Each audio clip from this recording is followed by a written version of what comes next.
Dhruv Rathee, a famous Indian YouTuber. भाई साहब को कुछ बातें समझ नहीं आ रही है, कुछ पल्ले नहीं पड़ रहा है, तो आज इस वीडियो में हम उसको समझाने वाले हैं विथ एविडेंस, ताकि उसको भी समझ में आ जाए। क्योंकि उसको सब चीज में लॉजिकल बातें करने की आदत है, सही भी है, उसकी बहुत सारी चीजें सही होती है, वो जो तर्क वितर्क करते हैं वो सही होता है। लेकिन जो दिवाली में एक वीडियो उन्होंने बनाया था ना, वो वीडियो बिल्कुल भी सही नहीं था। उसके मैं सख्त खिलाफ हूँ। उसका रिप्लाई विद एविडेंस देने की कोशिश करूंगी इस वीडियो में, तो वीडियो को एंड तक देख लेना ताकि आपको भी समझ में आ जाए क्या था क्या नहीं था। ध्रुव राठी भाई साहब ये बोल रहे हैं, कैसे हो सकता है कि उस जमाने में एरोप्लेन्स हुआ करते थे और कोई पहाड़ी को उठाकर समुद्र के पार ले जा सकता था।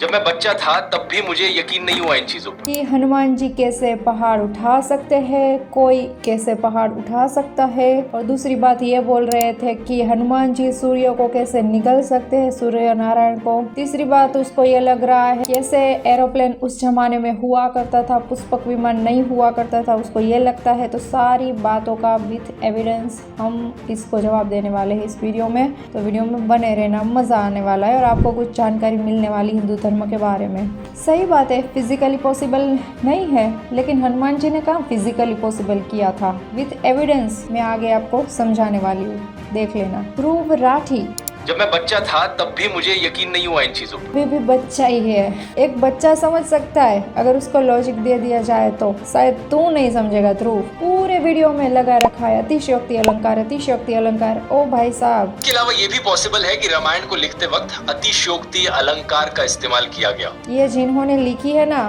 वो कोई आम इंसान नहीं था, कोई ऐसा वैसा लेखक नहीं था और ऐसी वैसी कविता उसने नहीं लिखी है, वो एक संत थे। ये लिखा गया है किसके बारे में? भगवान रामचंद्र के बारे में, और वो एक अवतारी पुरुष थे। ये तुम्हारी बात नहीं हो रही है, ये तुलसीदास ने, वाल्मीकि ने ये रामायण लिखी है। तुम तो चाहे कुछ भी लिख दो, कुछ भी बोल दो, ये तुम्हारी बात नहीं हो रही है। अपने आप को ना राइटर मत समझो। ये सब माइथोलॉजिकल कहानियां हैं, साइंस और हिस्ट्री में इनकी कोई जगह नहीं है। जगह चाहिए भी नहीं साइंस में। क्या साइंस इस घटनाओं पर, रामायण पर मोहर लगाएगा तब भी रामायण सही होगी? अगर साइंस नहीं लगाएगा तो ये सब गलत है।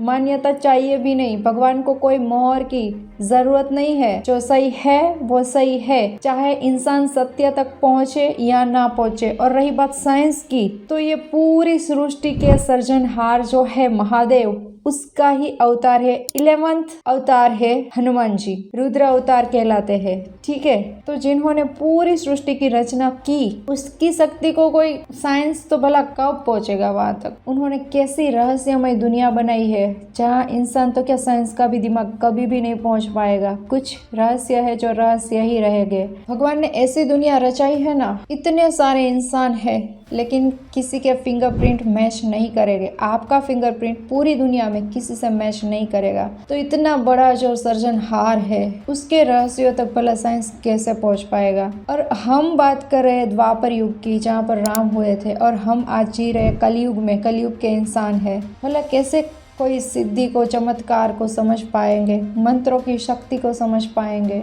बात ही नहीं बनती है। लेकिन फिर भी इस वीडियो में हम आपको पूरे एविडेंस देंगे। देख लेना ध्रुव राठी, पूरा वीडियो देख लेना। सबसे पहले तो हम उसको इस चीज़ का जवाब देने वाले हैं। वो बोले थे ना कि हनुमान जी कैसे पहाड़ उठा सकते हैं, मैं तो छोटा था तब भी मुझे ये बात नहीं बिलीव हो रही थी। हाँ, तो अब बिलीव कर लो, अब समझ लो, विद एविडेंस मैं तुमको देने वाली हूँ, समझ लो। ठीक है, पहले हम उस बात को क्लियर करने वाले हैं कि हनुमान जी ने कैसे पहाड़ को उठाया था। तो सबसे पहले मैं आपको ये एक बात बता दूं कि हनुमान जी को अष्ट सिद्धि नवनिधि के दाता कहा जाता है, यानी कि उसके पास 8 सिद्धि थी और नवनिधि थी। और वो कौन सी 8 सिद्धि थी वो भी मैं आपको बताने वाली हूँ। अणिमा, महिमा, गरिमा, लधिमा, प्राप्ति, प्राकाम्य, इशित्व, वशित्व। ठीक है, ये 8 सिद्धि थी। और नवनिधि की बात तो इस वीडियो में बनती नहीं है, इसीलिए वो मैं नहीं करूँगी। लेकिन अब हम जानने की कोशिश करेंगे कि कौन सी सिद्धि से क्या प्राप्त होता है। ठीक है।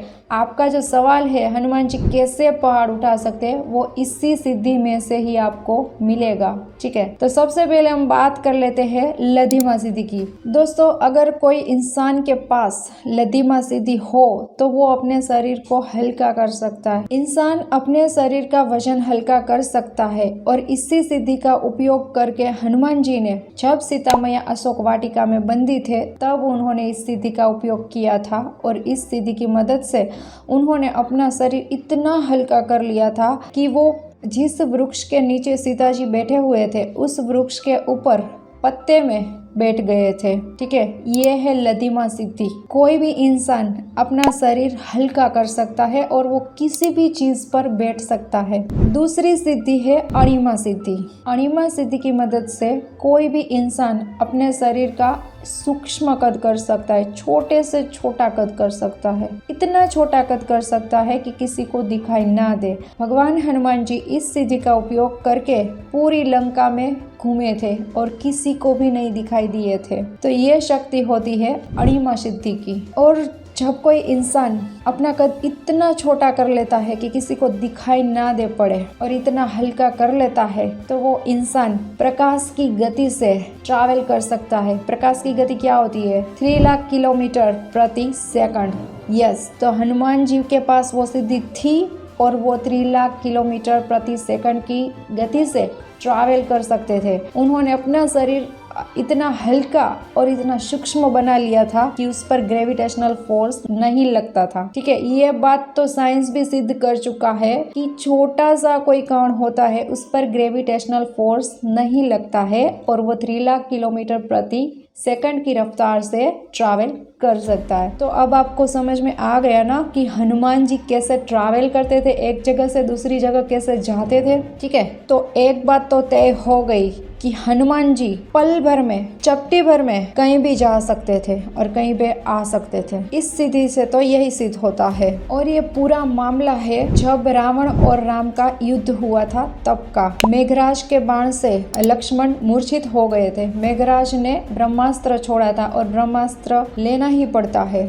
लक्ष्मण जी के पास इतनी ताकत थी कि वो चाहे तो इसका विरोध कर सकते थे, लेकिन ब्रह्मास्त्र लेना ही पड़ता था क्योंकि वो ब्रह्मा जी की भी रिस्पेक्ट करते थे। इसीलिए उन्होंने स्वयं ही ब्रह्मास्त्र को कबूल किया था और वो मूर्छित हो गए थे। तब सुषेण नामक वैद्य ने कहा था कि द्रोणागिरी पर्वत पर एक ऐसी जड़ी बूटी है जिसको संजीवनी कहा जाता है, वो लेके आओ और सूर्योदय के पहले लाना, ठीक है। ऐसा उन्होंने क्यों कहा था वो मैं आपको बाद में समझाने वाली हूँ। मुझे ये लगता है कि हनुमान जी ने अपना कद इतना छोटा कर दिया होगा और वजन इतना हल्का कर दिया होगा कि वो पल भर में वहाँ पहुँच जाए, प्रकाश की रफ्तार से वहाँ पहुँच जाए और रफ्तार से वापस आ जाए जड़ी बूटी लेकर। तो इस स्थिति का उपयोग उन्होंने तब किया होगा, मुझे ये लगता है। आपको क्या लगता है दोस्तों? Let me know in the comment section. आपको क्या ये चीज़ें गलत लगती है तो आप गूगल कर लेना। अगर आपको भी ये सिद्धि चाहिए तो उसका स्पेसिफिक मंत्र आता है। ये सब करके आप भी वो सिद्धि को हासिल कर सकते हैं, ठीक है।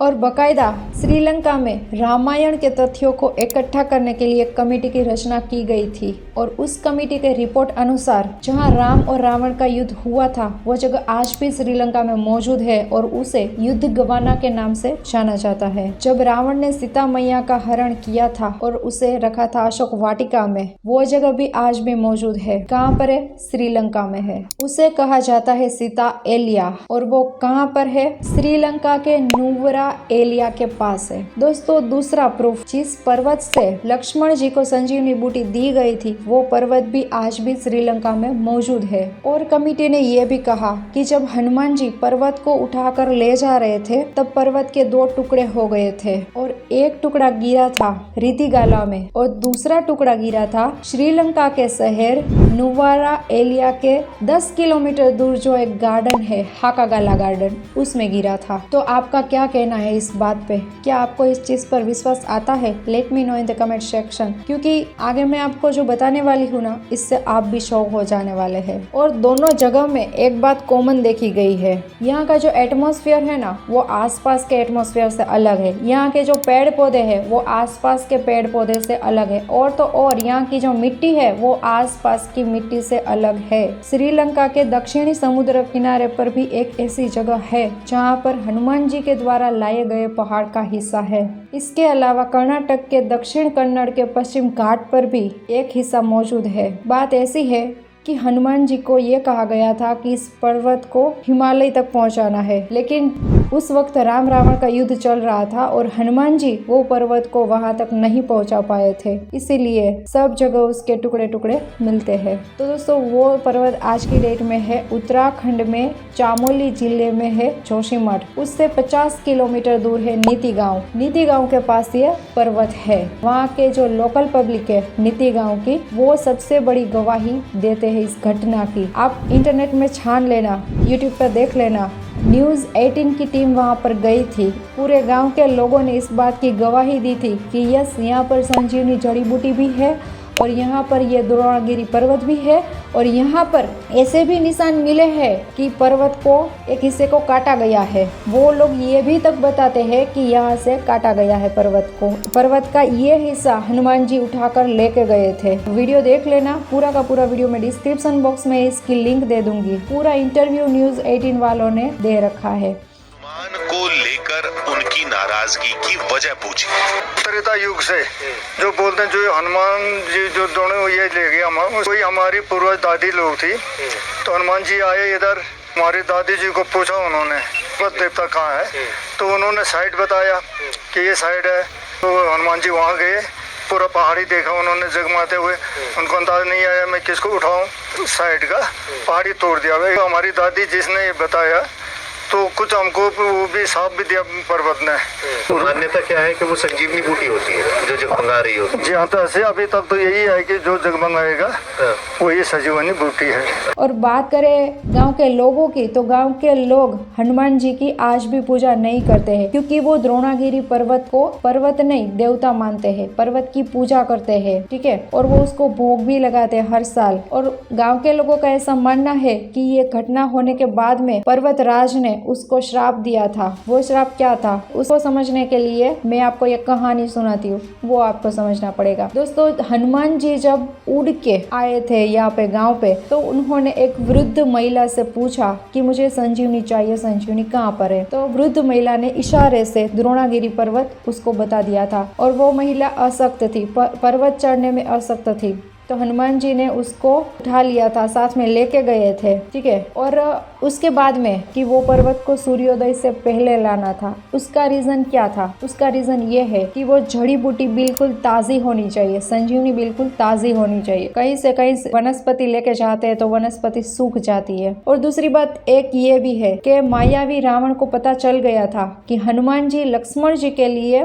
जड़ी बूटी लेने के लिए द्रोणागिरी पर्वत पर गए हैं। तो उन्होंने अपनी माया शक्ति का प्रयोग करके सारे के सारे वृक्ष थे उस पे दिए कर दिए थे। हालांकि संजीवनी बूटी की एक खासियत ये है कि वो रात में चमकती है, उसमें से दिए जैसी चमक आती है। ये बात पता थी रावण को, इसीलिए उन्होंने अपनी माया शक्ति का उपयोग करके सारे वृक्ष में दिए कर दिए, ताकि हनुमान जी को पता ना चले कि जड़ी बूटी कौन सी है, वो ढूंढ ही ना पाए। इसीलिए उन्होंने पूरा का पूरा पर्वत ही उठा लिया था, क्योंकि उसको वरदान मिला हुआ था कि वो अपने शरीर का कद बढ़ा सकते हैं, जितना चाहे बढ़ा सकते हैं। उसके पास ये सिद्धि थी। अब मैं आपको बताती हूँ कि वो सिद्धि कौन सी थी, और वो सिद्धि थी महिमा। तो मुझे ऐसा लगता है कि उन्होंने तब महिमा सिद्धि का उपयोग किया होगा, ठीक है। आपको क्या लगता है? Let me know in the comment section. तो इस तरीके से हनुमान जी पहाड़ को उठाकर लेके गए थे राम रावण का युद्ध जहाँ पर हो रहा था उस जगह, वो भी सूर्योदय से पहले। उत्तराखंड से श्रीलंका बाई प्लेन डिस्टेंस होता है 2601 किलोमीटर। तो इतना हनुमान जी ने ट्रैवल किया था एक रात में, तो उसके लिए क्या ही इम्पॉसिबल होगा। जिसके पास अष्ट सिद्धि नवनिधि है, जो शिव जी के 11th अवतार है, उसके लिए भला ये बात क्या इम्पॉसिबल है? उसके लिए तो ये छोटी सी बात है, ठीक है। आपको क्या लगता है? अब हम दूसरी घटना की ओर गौर करते हैं। ध्रुव राठी को ये समझ नहीं आ रहा है कि हनुमान जी ने सूर्य नारायण को कैसे निगल लिया था, तो उसका जवाब मैं विथ प्रूफ में इसको देने वाली हूँ, पूरी की पूरी घटना में डिस्क्राइब करने वाली हूँ। उससे तो हर छोटा सा भी बच्चा होगा ना तो भी वो समझ जाएगा। तो ध्रुव राठी तो बहुत इंटेलिजेंट है, मेरे भी फेवरेट यूट्यूबर है, तो वो तो समझ ही जाएंगे। बात यह है कि जब हनुमान जी छोटे से थे, बाल्य अवस्था में थे, तब वो खेल रहे थे, उसको बहुत भूख लगी थी और उन्होंने जब आसमान की ओर नज़र की तो उसे कुछ लाल लाल सा दिखा, तेजस्वी लाल लाल सा गोला दिखा और वो ये समझ बैठे कि ये कोई फल है, लेकिन वो हमारे सूर्य नारायण देव थे। तो वो तो रहा बालक, हनुमान जी थे बालक, उसको ये नहीं समझ में आया कि ये सूर्य नारायण भगवान है, वो चल दिए। लेकिन ये बात समस्त देवी देवताओं को पता चल गई कि हनुमान जी चाह रहे हैं सूर्य देव को निगलने के लिए, और उस वक्त ही अमास और राहु सूर्य नारायण को ग्रहण लगाने वाले थे। हालांकि राहु को भी हनुमान जी निगलने वाले थे। राहु को देखकर उन्होंने ये सोचा कि ये काला काला फल क्या है, उसको भी मुझे खाना है। लेकिन राहु देवता उसके प्रकोप से बच निकले और पहुँचे इंद्र के पास और इंद्र से कहा कि ऐसा ऐसा है, मारुति सूर्यदेव को निगलने चाह रहे थे, अब कुछ करो। तब इंद्र ने एक वज्र का प्रहार किया हनुमान जी पर और वो वज्र हनुमान जी को लगा और तब से हनुमान जी नाम पड़ा, क्योंकि वो वज्र की वजह से उसका मुंह ऐसा टेढ़ा हो गया और उसका नाम पड़ा हनुमान जी। तो ये तब से नाम पड़ा है। और जब ये बात पता चली हनुमान जी के पिताजी पवन देव को, तो वो बहुत ही क्रोधित हो गए। उन्होंने समस्त संसार में से पवन की गति ही रोक दी थी। समस्त देवी देवता और पृथ्वी के समस्त संसार के तमाम जीव प्राणी मात्र बहुत ही चिंतित हो गए थे, शौक हो गए थे। समस्त देवी देवता शौक हो गए थे और वो सब क्षमा याचना करने के लिए पवन देव के पास पहुँचे और बहुत ही प्रार्थना की, बहुत ही मिन्नतें की कि हमें माफ़ कर दे। और उसकी ठुंडी टेढ़ी हो गई हनुमान जी की, तब ये नाम पड़ा हनुमान। तब तक तो उसका नाम मारुति था, उसके बाल्य अवस्था का नाम मारुति था। तो इस मोमेंट पे उसका नाम हनुमान पड़ा, ठीक है। और ये मोमेंट पे सारे देवताओं ने हनुमान जी को वचन दिया, तब जाकर पवन देवता ने सबको क्षमा किया। और वो वचन क्या थे, आइए डिस्कस कर लेते हैं। दोस्तों, हनुमान जी को 9 देवता ने 9 अलग अलग वचन दिए थे। नंबर 1, सूर्य नारायण। सूर्य नारायण ने क्या वरदान दिया था कि जब ये बड़ा हो जाएगा तब मैं उसे शास्त्रों का अध्ययन कराऊंगा और शास्त्र ज्ञान में इसकी बराबरी करने वाला कोई नहीं होगा, ये अच्छा वक्ता बनेगा। और साथ में 9 विद्याओं का और ज्ञान भी सूर्य नारायण भगवान ने हनुमान जी को प्रदान किया। दूसरा वरदान दिया यमराजा ने, और वरदान देते हुए यह कहा कि यह बालक मेरे दंड से अवध्य रहेगा, निरोगी रहेगा। मेरा दंड कभी भी इसके पर नहीं लगेगा और कभी भी यम के प्रकोप का शिकार इसको नहीं होना पड़ेगा। तीसरा वरदान दिया कुबेर ने। कुबेर ने यह कहा कि युद्ध में मेरी गदा से ये अवध्य रहेगा, यानी कि अस्त्र शस्त्र से हनुमान जी को निर्भय कर दिया। और साथ में यह भी कहा कि युद्ध में कभी भी इसे विषाद नहीं होगा। चौथा वरदान दिया शिव जी ने। शिव जी ने यह कहा कि यह बालक मेरे अस्त्र शस्त्र से अवध्य रहेगा। बोलो, शिव जी ने भी इसको वरदान दे दिया, और क्या चाहिए। पांचवा वरदान दिया विश्वकर्मा ने, और वरदान देते हुए यह कहा कि मेरे द्वारा बनाए गए जितने भी अस्त्र शस्त्र है उनसे यह अवध्य रहेगा और चिरंजीवी होगा। और छठा वरदान दिया इंद्रदेव ने। वरदान देते हुए यह कहा कि आज से यह बालक मेरे वज्र से भी अवध्य रहेगा और इसकी हनु खंडित होने की वजह से इसका नाम हनुमान होगा। सातवां वरदान उसको दिया वरुण देवता ने। वरदान देते हुए यह कहा कि 10 लाख वर्ष की आयु हो जाने पर भी इस बालक को मेरे जहल और पास की कोई असर नहीं होगी, यानी कि मेरे जहल और पास से भी इस बालक की मृत्यु नहीं होगी, यानी कि 10 लाख वर्ष तक जीवित रहने का वरदान दिया। आठवां वरदान देते हुए ब्रह्मा जी ने कहा कि यह बालक सभी ब्रह्म दंडों से अवध्य रहेगा। यह बालक युद्ध में कभी परास्त नहीं होगा, युद्ध में कभी इनसे कोई जीत नहीं पाएगा, चिरंजीवी और महात्मा होगा। और साथ में यह कहा कि यह बालक जहाँ चाहेगा जा सकेगा, आ सकेगा और इसकी गति इसकी इच्छा अनुसार तीव्र या मंद हो जाएगी। और 9वां वरदान दिया माता सीता ने। सीता मैया ने हनुमान जी को अमरता का वरदान दिया था। जब हनुमान जी सीता मैया को खोजते हुए अशोक वाटिका में पहुंचे थे, तब सीता मैया ने हनुमान जी को अमरता का वरदान दिया था। तो दोस्तों, आपको क्या लगता है? आपको यह लगता है ध्रुव राठी की तरह कि ये सब चीजें हवा में है, झूठी है? घटना जब हुई थी तब क्या हुआ था, देवों ने क्या किया, किसने हनुमान जी को क्या वरदान दिया, ये सब बातें हवा है, ये सब कोई कहानी है? ये सब कोई अतिशयोक्ति अलंकार है? नासा के डिवाइस भी सूर्य नारायण की सपाटी को छूकर वापस आ सकते हैं, तो हनुमान जी क्यों नहीं जा सकते? मैंने पहले भी आपको समझाया कि हनुमान जी अपना कद छोटा बड़ा कर सकते थे। दोस्तों, आपको ये सारे एविडेंस को देखकर क्या लगता है कि हनुमान जी ने ट्रैवल किया होगा या नहीं होगा? हनुमान जी उड़ सकते थे कि नहीं उड़ सकते थे? हनुमान जी पहाड़ को उठा सकते थे कि नहीं उठा सकते थे? सूर्य को निगल सकते थे कि नहीं निगल सकते थे? दोस्तों, समझदार को इशारा ही काफी है, और फिर भी मैंने तो इतने सारे एविडेंस दे दिए हैं। अब आपको सोचना है कि क्या है क्या नहीं है। दोस्तों, सारी जगह सबूत छोड़े गए हैं, क्योंकि ईश्वर को भी पता था कि कलयुग का इंसान उस पर सवाल उठाएगा, नहीं मानेगा। कितनी सारी बातें यंत्र ने भी सिद्ध कर दी है, जैसे कि राम सेतु, जैसे कि पृथ्वी से सूर्य का डिस्टेंस, जो कि हनुमान चालीसा में भी दिया गया है। हनुमान चालीसा में जो डिस्टेंस दिया गया है सूर्य से पृथ्वी का, वो डिस्टेंस ही आया है वैज्ञानिकों के द्वारा। तो वैज्ञानिक भी हिंदू धर्म को मानते थे, सनातन धर्म को मानते थे, और कितने ऐसे सारे वैज्ञानिक आपको मिल जाएंगे, आप गूगल कर लो, मिल जाएंगे। और जो भी रिसर्च करते थे तो हिंदू धर्म की हेल्प लेते थे, हिंदू धर्म की हेल्प लेकर ही वो रिसर्च करते थे। हिंदू धर्म में ही उसको सारे क्वेश्चन का आंसर मिल जाता था। ठीक है, अगर आपको जानना है कौन सा वो वैज्ञानिक है तो मैं उसका भी जवाब आपको दे सकती हूँ। ठीक है, अगर आप कमेंट करेंगे तो वो उस पर मैं एक वीडियो बना दूंगी। फिलहाल आप मुझे ये बताइए कि आपको ये वीडियो कैसा लगा। हनुमान जी के बारे में ध्रुव राठी को ये बोलना चाहिए कि नहीं बोलना चाहिए? उसने सही बोला या गलत बोला? Please let me know in the comment section. और अगर किस टॉपिक पे आप ये वीडियो चाहते हैं वो भी मुझे कमेंट करके बताना। और अगर आपको ये वीडियो अच्छा लगा है तो प्लीज वीडियो को लाइक कर देना, चैनल को सब्सक्राइब कर देना, क्योंकि ऐसी ही रोचक जानकारी आपके लिए मैं लाती ही रहती हूँ।